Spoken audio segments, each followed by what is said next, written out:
So what is accelerated income planning? This is when you actually take more income in order to save tax. Doesn't make sense, but let's get into the 4 strategies that you should be considering.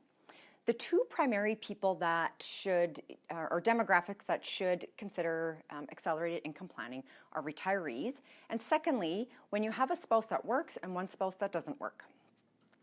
The other ideal time to really look at accelerated income planning is in December of the current calendar year. This will provide you with a lot more certainty on what your income has been through the current year.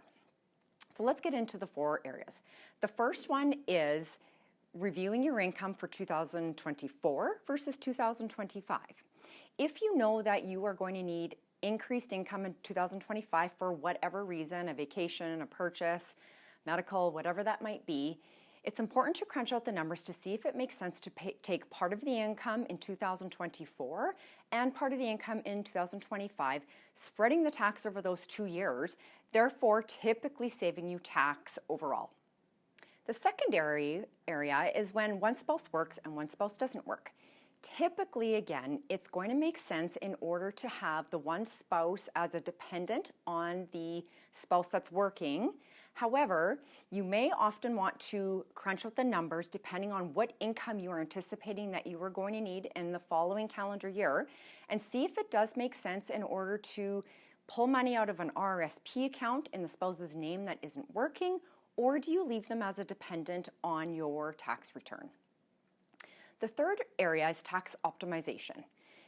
If you have a credit or deduction in the current calendar year that is higher than normal, say you have a high medical expense or a high deduction that's not normal, it's important to review your income and make sure you're actually taking enough income in order to use up all of those credits and deductions. So you can actually be pulling money out of an RRSP or a corporation, for example, in order to use up credits and deductions, especially when you can't be carrying them forward. The last area is reviewing your capital gains. So if you know you're going to be selling a property, a rental, say it's land, maybe some shares, and you can split selling that asset over 2 calendar years, it's important to consider. However, if you are thinking about selling a rental, which of course you can't split in half, and it's at the end of the calendar year, it often may make sense to consider selling it at the beginning of the following calendar year.